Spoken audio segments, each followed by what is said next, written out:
తెలంగాణ ఎన్నికల సమరాంగణంలో అధికార బీఆర్ఎస్ తో అమీతుమీ తేల్చుకోవాలని భావిస్తున్న కాంగ్రెస్ పార్టీ వాళ్ళ రెండో జాబితా విడుదల చేసింది. ఇక ఇదే అంశంపై మరింత సమాచారం మా హైదరాబాద్ బ్యూరో ప్రణయ్ లైవ్ ద్వారా అందిస్తారు. ప్రణయ్ చెప్పండి అప్డేట్.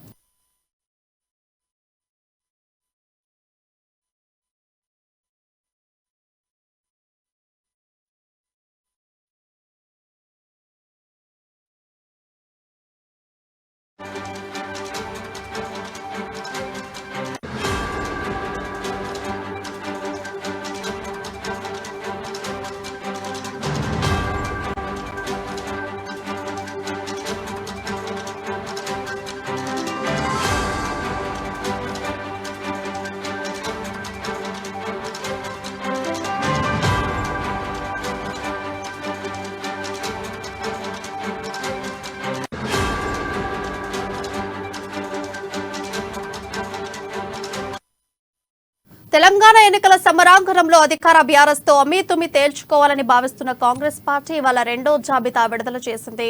ఇక ఇదే అంశంపై మరింత సమాచారం మా హైదరాబాద్ బ్యూరో ప్రణయ్ లైవ్ ద్వారా అందిస్తారు. ప్రణయ్ చెప్పండి అప్డేట్స్ ఏంటి?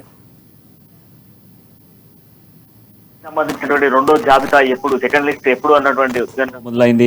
అండ్ దాంతో పాటుగా ఇప్పటి వరకు దాదాపు అన్ని నియోజకవర్గాలకు సంబంధించి 119 నియోజకవర్గాలకు సంబంధించినటువంటి నేపథ్యంలో మనం మాట్లాడుకుంటే పూర్తి స్థాయిలో కూడా చాలా వరకు చాలా మంది నేతలు పోటీలు పడుతున్న సిచ్యువేషన్స్ మనం చూసాము. అండ్ దాంట్లో మొదటి లిస్ట్ లో 55 మందికి సంబంధించినటువంటి జాబితాను కాంగ్రెస్ పార్టీ విడుదల చేయడం జరిగింది. తదుపరి 45 మందికి సంబంధించినటువంటి లిస్టును విడుదల చేయడం జరిగింది. అయితే టీ కాంగ్రెస్ ఇచ్చినటువంటి లిస్టుకి సంబంధించి మనం చూస్తే ఇందులో కూడా 12 మందికి సంబంధించి బీసీలు ఉన్నారు. మొదటి లిస్ట్ లో 15 మంది బీసీలు ఉన్నారు. మొత్తానికి 27 మంది బీసీలకు సీట్లు కేటాయించిన సిచ్యువేషన్స్ ఉన్నాయి. అయితే కాంగ్రెస్ మొదటి నుంచి చెప్తా ఉంది బీసీలకు సరైనటువంటి స్థానాన్ని కల్పిస్తాము అని చెప్పడం జరిగింది. అయితే కల్పించేటువంటి స్థానంలో మరొక 2-3 సీట్లు కూడా పెండింగ్ లో కనిపిస్తాయి. ఇక ఉమ్మడి ఖమ్మం జిల్లాకి సంబంధించి మనం చూస్తే ఉమ్మడి ఖమ్మం జిల్లాలో 10 నియోజకవర్గాలకు గాను 5 నియోజకవర్గాలకు సంబంధించినటువంటి సీట్లను అనౌన్స్ చేసింది. తదుపరి మరొక 5 సీట్లకు సంబంధించిన పెండింగ్ కనబడతా ఉన్నాయి. ఇక బ్యాలెన్స్ ఇప్పటి వరకు రౌండ్ ఫిగర్ గా 55 సీట్లు మొదటిసారి అండ్ దాంతో పాటుగా 45 సీట్లు రెండోసారి విడుదల చేసిన నేపథ్యంలోనే రౌండ్ ఫిగర్ 100 సీట్స్ కావడం జరిగింది.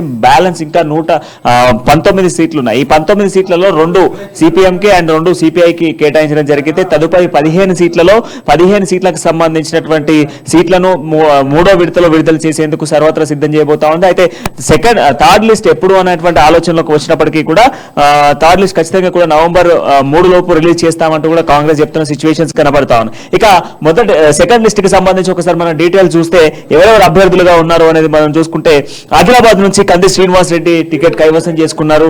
ఆయన మొదటి నుంచి కూడా కాంగ్రెస్ పార్టీలో చేరినప్పటి నుంచి కూడా క్రియాశీలకంగా కూడా పార్టీ కోసం అహర్నిశలు పనిచేస్తున్నటువంటి నేతగా ఉన్నారు. ఆయన కంది శ్రీనివాస్ రెడ్డికి టికెట్ కేటాయించడం జరిగింది. బోధాన్ నుంచి అశోక్, అదేవిధంగా మనం చూసుకుంటే మత్తల్ నుంచి మనకు నారాయణ్కి కేటాయించడం జరిగింది. సిరిపూర్ నుంచి రవి శ్రీనివాస్ కి కేటాయించడం జరిగింది. అదేవిధంగా ఆసిఫాబాద్ నుంచి అజిత్ కి కేటాయించడం జరిగింది. ఖానాపూర్ నుంచి మనకు ఎండల మోజాకి కేటాయించడం జరిగింది. నిజామాబాద్ కి సంబంధించి మనం చూసుకుంటే భిక్షపతి రెడ్డికి కేటాయించిన సిచ్యువేషన్స్ అయితే కనబడతా ఉన్నాయి. దాంతో పాటుగా మనం ఇంకొన్ని చొప్పదండి నియోజకవర్గానికి సంబంధించి మనం చూస్తే మేడుపల్లి సత్యానికి సంబంధించిన సీట్ కేటాయించడం జరిగింది. హుజరాబాద్ కి సంబంధించి చూస్తే వడితెల ప్రవీణ్ కి కేటాయించడం జరిగింది. అండ్ దాంతో పాటుగా చూసుకుంటే మొదటి నుంచి కూడా ఈ ప్రణీత్కి సంబంధించి అంటే ప్రణవ్కి సంబంధించినటువంటి సీట్ అయితే ఈయన మొన్ననే పార్టీలో చేరినటువంటి సిచ్యువేషన్స్ ఉన్నాయి. అండ్ ఇక్కడ సీట్కి సంబంధించి చాలా కొంత ఆసక్తి అయితే నెలకొన్న సిచ్యువేషన్స్ కూడా ఉన్నాయి. అండ్ దాంతోపాటుగా ఈ సీట్కి సంబంధించినటువంటి విషయంలో కొంత కాంట్రవర్సీలు కూడా ఎదురైన సిచ్యువేషన్స్ అనేది హుజరాబాద్కి సంబంధించి పొన్నం ప్రభాకర్ కనబడతా ఉన్నాడు. అండ్ జనగామకి సంబంధించి మనం చూస్తే కొమ్మూరి ప్రతాప్ రెడ్డి అండ్ ప్రకాలకు సంబంధించి రేవూరి ప్రకాష్ రెడ్డికి సంబంధించిన సీట్ కనబడతా ఉంది. వరంగల్ వెస్ట్కి సంబంధించిన సీట్లు చూస్తే నాయన్ రాజేందర్ రెడ్డి, వరంగల్ ఈస్ట్కి సంబంధించి కొండా సురేఖ అండ్ దాంతో పాటుగా వర్ధనపేటకు సంబంధించినటువంటి చూస్తే కేఆర్ నాగరాజుకు కేటాయించడం జరిగింది. పాలకుర్తికి సంబంధించి అశ్విన్ కి సంబంధించినటువంటి సీట్ కేటాయించడం జరిగింది. అండ్ దాంతో పాటుగా మహబూబాద్ కి సంబంధించినటువంటి డాక్టర్ మురళి నాయక్ కి కేటాయించడం జరిగింది. అండ్ నర్సాపూర్ కి సంబంధించి ఆవుల జీవన్ రెడ్డికి సంబంధించిన రాజీవ్ రెడ్డికి సంబంధించినటువంటి సీట్ కనబడతా ఉంది. అండ్ సిద్దిపేటకి సంబంధించి హరికృష్ణకి సీట్ కేటాయించడం జరిగింది. అండ్ దాంతో పాటుగా శ్రీనివాస్ రెడ్డికి దుబ్బాకకు శ్రీనివాస్ రెడ్డికి సీట్ కేటాయించడం జరిగింది.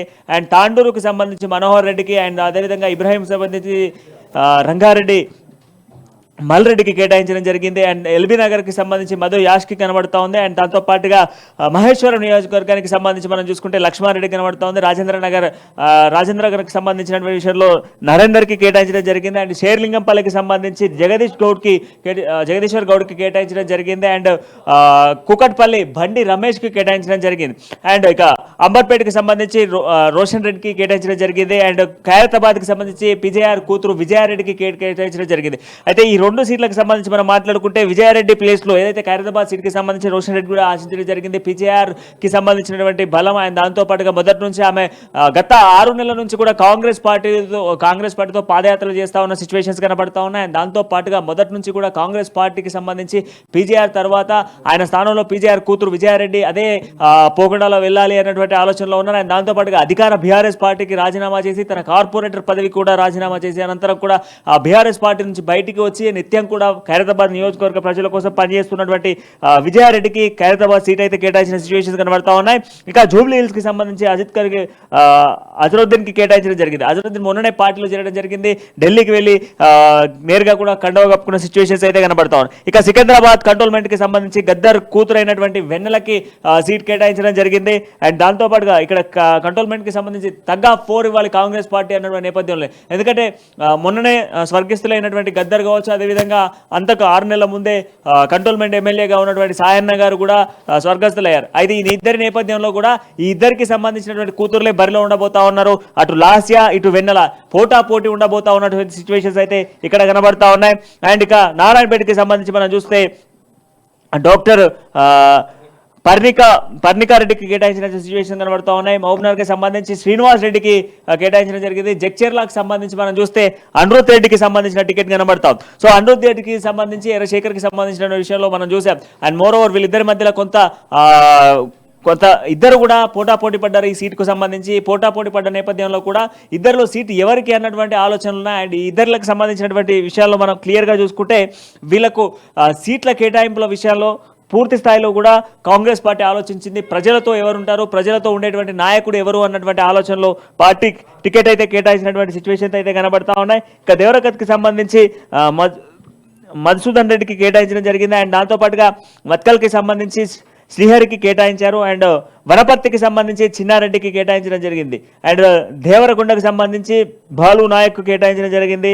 మునుగోడుకు సంబంధించి కోమటిరెడ్డి రాజగోపాల్ రెడ్డి. సో మునుగోడు సీట్ కాంగ్రెస్దే, మొదటి నుంచి చెప్పుకుంటా ఉన్నాం. మొదటి నుంచి కూడా కాంగ్రెస్ పార్టీకి కంచుకోటగా ఉన్నటువంటి మునుగోడు నియోజకవర్గానికి సంబంధించి రాజగోపాల్ రెడ్డి పార్టీకి రాజీనామా చేయడం జరిగింది. బీజేపీ పార్టీకి రాజీనామా చేసిన అనంతరం కూడా పార్టీ నుంచి నేరుగా కూడా ఆయన ఆల్మోస్ట్ అక్కడ మనకు మళ్ళీ నిన్న రాత్రే మునుగోడు గడ్డకు వెళ్ళాడు. మునుగోడు నియోజకవర్గానికి వెళ్ళిన నేపథ్యంలోనే మునుగోడు నియోజకవర్గానికి సంబంధించిన నేపథ్యంలోనే ఆయన పార్టీ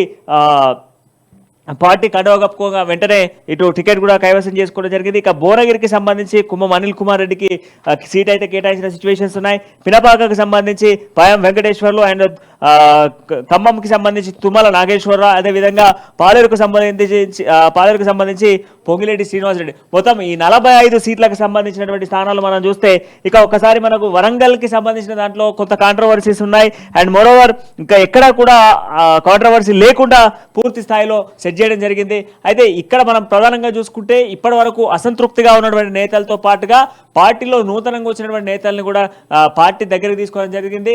రేపు పొద్దున కాంగ్రెస్ పార్టీ అధికారంలోకి వచ్చిన తర్వాత సముచిత స్థానాన్ని కల్పిస్తామంటూ కూడా కాంగ్రెస్ పార్టీ భరోసా ఇస్తున్న సిచ్యువేషన్స్ ఉన్నాయి. ఎటువంటి ఇబ్బందులు రాకుండా రేపు అధికారంలోకి వచ్చిన వెంటనే ఖచ్చితంగా కూడా పార్టీ ఎల్లప్పుడూ మీకు తోడుగా ఉంటుంది అంటూ కూడా కాంగ్రెస్ పార్టీ చెప్తున్న సిచ్యువేషన్స్ కనబడతా ఉన్నాయి. కంది శ్రీనివాసరెడ్డి లాంటి నాయకులు ఎవరైతే అనునిత్యం ప్రజల కోసం ప్రజా శ్రేయస్ కోసం పనిచేసేటువంటి నేతలందరికీ కూడా కాంగ్రెస్ పార్టీ టికెట్ ఇచ్చినటువంటి సిచ్యువేషన్స్ అయితే పూర్తి స్థాయిలో కనబడుతున్నాయి. అంటే ఓవరాల్గా ఇప్పటి వరకు ఇటు మొదట 55 అయిన దాని తర్వాత ఇప్పుడు 45 మొత్తంగా 100 సీట్లను పూర్తి స్థాయిలో కూడా ఫిల్ చేసింది కాంగ్రెస్ పార్టీ అని చెప్పుకోవాలి. ఇక ప్రచార జోరులో రేపటి నుంచి అందుబాటులో ఉండబోతా ఉన్నారు కాంగ్రెస్ పార్టీ నేతలంతా కూడా ఫుల్ జోష్లో కూడా కాంగ్రెస్ పార్టీ ప్రజల్లోకి వెళ్ళబోతా ఉంది. అధికారంలోకి రావడం కోసం కాంగ్రెస్ పార్టీ పూర్తి స్థాయిలో బలమైనటువంటి నేతలను తీస్తూ ఉంది. అధికార బీఆర్ఎస్ పార్టీకి ధీటుగా అభ్యర్థులను దించుతున్న సిచ్యువేషన్స్ కూడా కనబడతా ఉన్నాయి. ఇప్పటి వరకు బీఆర్ఎస్ అభ్యర్థులు ఎక్కడైతే గెలుస్తామో అనుకున్నటువంటి ప్రాంతాలు ఉన్నాయో అక్కడ ఇప్పటి వరకు కూడా బలమైనటువంటి నేతల్ని దించినటువంటి సిచ్యువేషన్స్ అయితే ఉన్నాయి. అండ్ మోర్ ఓవర్ ఇక్కడ వరకు మనం చూసుకుంటే ఇప్పటి వరకు అధికార బీఆర్ఎస్ పార్టీ సీట్లు కేటాయించినటువంటి ప్రతి ప్రాంతంలో కూడా కాంగ్రెస్ పార్టీ బలమైనటువంటి నేతను, గెలిచేటువంటి నేతను, ప్రజలతో అమేకమై అనిత్యం కూడా ప్రజల్లో ఉండేటువంటి నేతనే కాంగ్రెస్ పార్టీ ఇప్పటి వరకు ప్రజల్లో కాంగ్రెస్ పార్టీ సీట్లు కేటాయించుకుంటూ వస్తున్న సిచ్యువేషన్స్ ఉన్నాయి. 1-2 స్థానాలకు సంబంధించినటువంటి సిచ్యువేషన్స్లలో పార్టీ మార్పులు చేర్పులు ఉండొచ్చు, కానీ మిగతా ఎక్కడ కూడా పార్టీ చేర్పులు మార్పులు ఉండేటువంటి అవకాశం లేదు అనే క్లియర్ కట్గా కాంగ్రెస్ పార్టీ మెన్షన్ చేస్తున్న సిచ్యువేషన్స్ కనబడతా ఉన్నాయి. ఇక థర్డ్ లిస్ట్ కి సంబంధించి కూడా త్వరలోనే కాంగ్రెస్ పార్టీ అనౌన్స్ చేసే సిచ్యువేషన్స్ కనబడతా ఉన్నాయి. బీఆర్ఎస్ ని గద్దెదించడం ఎజెండాగా కూడా కాంగ్రెస్ పార్టీ ఈ యొక్క లిస్ట్ ను ప్రిపేర్ చేస్తున్న సిచ్యువేషన్స్ అయితే ప్రధానంగా కనబడతా ఉన్నాయి. ప్రియా, అయితే ప్రణయ్, ఇప్పుడు చూసుకుంటే కాంగ్రెస్ పార్టీ ఫస్ట్ లిస్ట్ లో బీసీలకు కేవలం 12 సీట్లను కేటాయించడం జరిగింది. అండ్ ఇప్పుడు సెకండ్ లిస్ట్ చూసుకుంటే నిజంగా బీసీల అందరికీ కరెక్ట్ గా న్యాయం జరిగిందని బీసీ వాళ్ళు అనుకుంటున్నారా? ఎస్, కాంగ్రెస్ పార్టీ చెప్తున్న సముచిత స్థానానికి సంబంధించి 35 నుంచి 40 ప్రాంతాల్లో దాదాపు 35 సీట్లు అని చెప్పడం జరిగింది. సో 35 సీట్లకు గాను ఇప్పటి వరకు మనం చూసుకుంటే ఆల్మోస్ట్ ఇప్పటికీ మొదటి లిస్టులో 12, ఈ లిస్టులో 15 మంది బీసీలకు స్థానాన్ని కల్పించింది. సో అన్నట్టుగా ఇప్పటి వరకు అంటే 27 సీట్లను కాంగ్రెస్ పార్టీ అయితే బీసీలకు కేటాయించిన సిచ్యువేషన్స్ ఉన్నాయి. తదుపరి మిగతా బ్యాలెన్స్ ఏదైతే 1 లేదా 2 సీట్లు అంటే రౌండ్ ఫిగర్ ఒక 30 వరకు చేస్తుంది అన్నటువంటి ఊహాగానాలు అయితే వినిపిస్తున్నాయి. అనుకున్న స్థాయిలో కూడా 30 మందిని అభ్యర్థులుగా 30 మందిని బీసీలకు కేటాయించేటువంటి దిశగా కూడా కాంగ్రెస్ పార్టీ ఆలోచిస్తుంది. ఎప్పుడు కూడా బీసీలకు సరైనటువంటి న్యాయం చేకూరలేదు. టికెట్ల విషయంలో ఎప్పటికప్పుడు కూడా అవకతవకలు ఉన్నాయి. అండ్ దాంతో పాటుగా బీసీలకు స్థానం కల్పించే విషయంలో అన్ని పార్టీలు కూడా చిన్నచూపు చేస్తున్నాయి అన్నటువంటి ఆలోచనతో ఇప్పుడు కాంగ్రెస్ పార్టీ ఈ లిస్టుకి సంబంధించినటువంటి విషయంలో మాత్రం క్లియర్ కట్ గా కూడా బీసీలకు న్యాయం చేకూరేలా రేపు పొద్దున కూడా బీసీలందరికీ కూడా ఐకమత్యంగా అండ్ దాంతో పాటుగా అందరికీ కూడా ఈక్వాలిటీ ఉండే విధంగా కేటాయింపులు అయితే జరిగాయని చెప్పుకోవచ్చు. ప్రియా,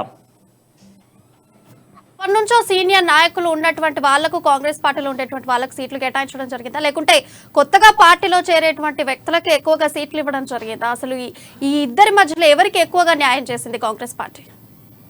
ఇద్దరికి న్యాయం జరిగిందనే చెప్పుకోవాలి ప్రియా. ఎందుకంటే మొదటి నుంచి కాంగ్రెస్ పార్టీలో ఉన్నటువంటి చాలా మంది ఉన్నారు, సీనియర్లుగా ఉన్నారు. వాళ్ళకి రేపు పొద్దున అధికారంలోకి వచ్చిన తర్వాత మంచి స్థానాన్ని కల్పించడంతో పాటుగా ఎమ్మెల్సీ కోటా ద్వారా కావచ్చు లేదా మంత్రివర్గంలో కావచ్చు అవకాశాలు కల్పించవచ్చు. అండ్ దాంతో పాటుగా రేపు అధికారంలోకి వచ్చిన తర్వాత మరికొందరు నేతలకు ఎంపీ స్థానాలలో కేటాయించవచ్చు.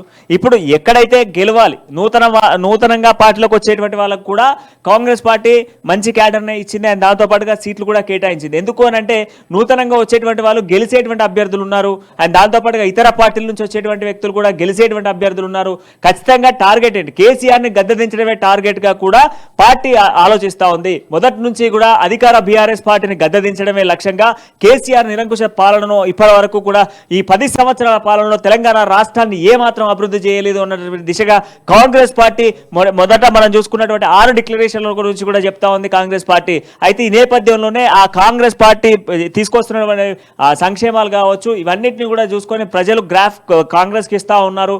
అండ్ మోర్ ఓవర్ ఇప్పుడు కాంగ్రెస్ పార్టీ అభ్యర్థుల విషయాలు సీనియారిటీ అండ్ జూనియారిటీని పక్కన పెడితే మొదటగా కాంగ్రెస్ పార్టీలో ఉన్నటువంటి అందరికీ కూడా సముచిత స్నానం కల్పించేందుకు కాంగ్రెస్ పార్టీ ప్రయత్నాలు చేస్తూ ఉంది.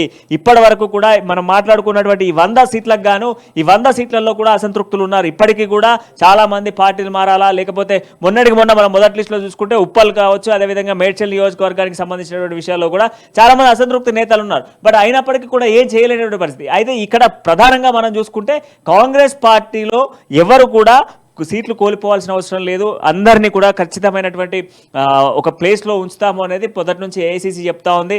అండ్ మోర్ ఓవర్ ఇప్పుడు ఉన్నటువంటి సీనియర్ల గురించి మనం మాట్లాడుకుంటే ఆ సీనియర్లకు సంబంధించి ఎంపీ స్థానాలు కావచ్చు, లేకపోతే ఇంకా మరికొన్ని ఎమ్మెల్సీకి సంబంధించినటువంటి కోటా స్థానాలు కావచ్చు, వీటి అన్నిటికి సంబంధించినటువంటి ప్రాంతాల్లో వీటికి సంబంధించి రేపు గవర్నమెంట్ ఫామ్ అయితే అధికారికంగా కొన్ని చైర్మన్ పదవులు కూడా వచ్చేటువంటి అవకాశాలు ఉంటాయి. సో వీటిలన్నిట్లలో కూడా వాళ్ళ కేటాయింపులు జరిగేటువంటి అవకాశాలు ఖచ్చితంగా ఉంటాయి. ఇక జూనియర్లకు సంబంధించి నూతనంగా పార్టీలకు వచ్చేటువంటి వాళ్ళకి సంబంధించి చూసుకుంటే వాళ్ళందరూ కూడా రేపు పొద్దున గెలిచేటువంటి వాళ్ళు ఉన్నారు. వాళ్ళందరూ గెలిస్తే పార్టీ అధికారంలోకి వస్తుంది. అధికారంలోకి వస్తే అందరికీ కూడా సరైనటువంటి స్థానం చేకూరుతుంది కనుక ఈక్వాలిటీయే చేశారని చెప్పుకోవచ్చు. ప్రియా.